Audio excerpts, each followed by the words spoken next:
I've got the capo on my first fret because my guitar is lower to half step. First chord being an A, and an E chord, then a B minor, and I'm leaving instead of doing a, I'm doing a, which when you strum you can, the nice thing about the chords in this song is you can kind of bounce around. You can do some like pull-offs and hammer-ons and things with the chords that are still harmonious and work with the song. So like on the A chord you can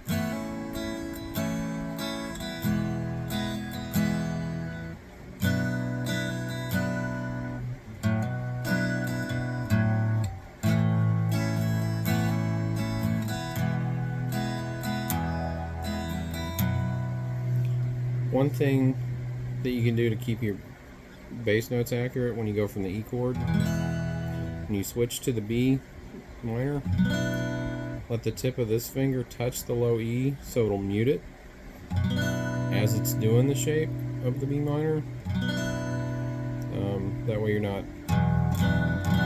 doing that, you're getting keeping that low E note out of the chord. Another way to do it is you would capo on your second fret, and you can do it's sort of G C D, but it's G, well, okay, it's G, it's sort of a quote unquote G D A minor, which is more like an A E B minor. So it's, you can, you know, however you want to. I've my bad habit. The way I do it is I do a G shape. I don't push down my A string on the second fret. I let my finger cover the low E on the third while it touches the A string below it to mute the A string. So it's, and then I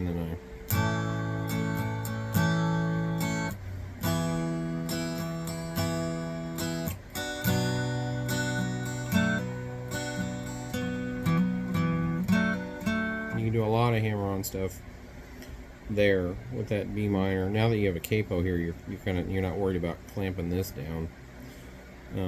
So that kind of frees up that, so you can kind of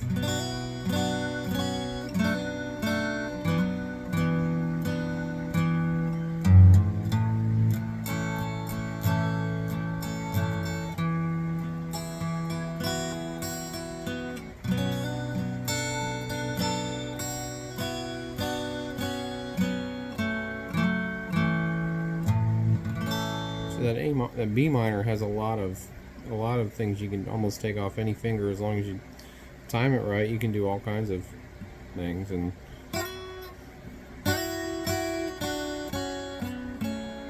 so it's sort of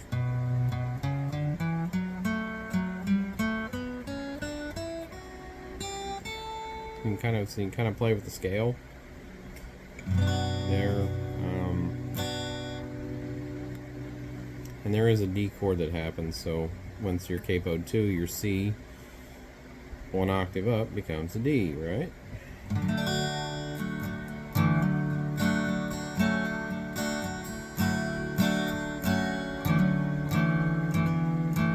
You can kind of play around with so you can kind of do more hammer-ons and pull-offs during that chord too.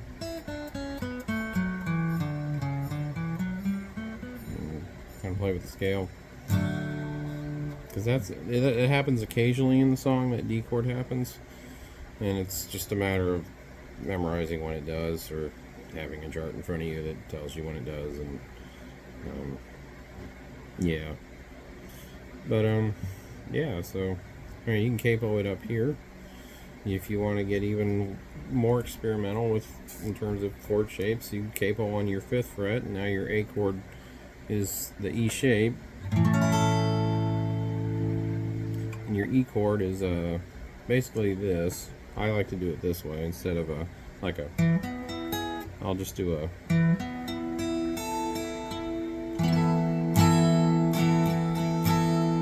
and I'm muting. This finger's up here to mute the low E, so I'm not doing a, because I don't want that A note in that chord. And then I can just lift up this finger and that finger and slide these down. I can keep this finger touching the low E to mute it while I'm letting the A string ring, so I'm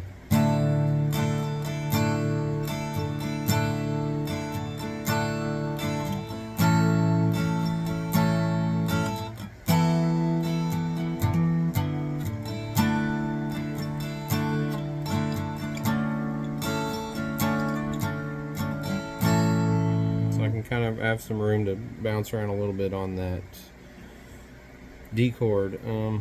Actually, it's not supposed to be a D chord, it's supposed to be a B minor. So it's supposed to be, the way it's supposed to be is.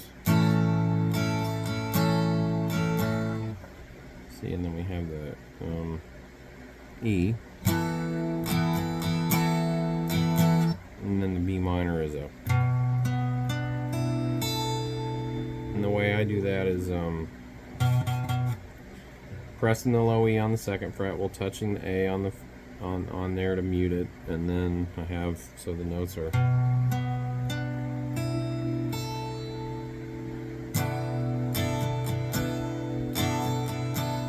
And what's nice is you can have one person not capoing, or you can try, you know, have somebody do the capo on the second fret, so they're doing their A chord over here. Whoops, wrong. Whoops, sorry, my half step issue. Here. Probably the best way would be either have somebody capoed on the second or the fifth on one guitar, and then have the other one with no capo at all, and you just strum along.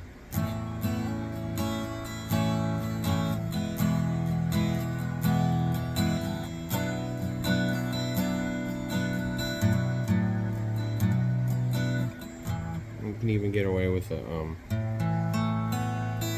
instead of an A major, I guess it's considered a second chord. You can even kind of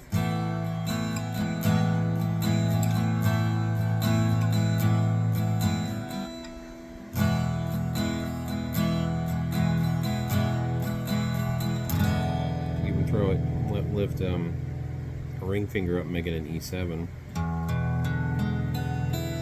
if it feels right at the right time and it feels right. Then your B minor.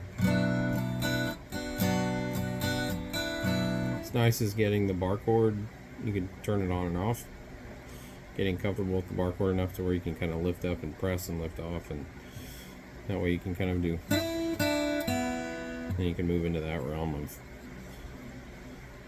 soloing and stuff. And it sounds like they play it with a slide there, and yeah, so but yeah, there's like different positions with the capo for fade into you that sound good, and you can try them out, different arrangements in different ways, and yeah, or somebody who knows even more about guitar than I can take it even farther than that.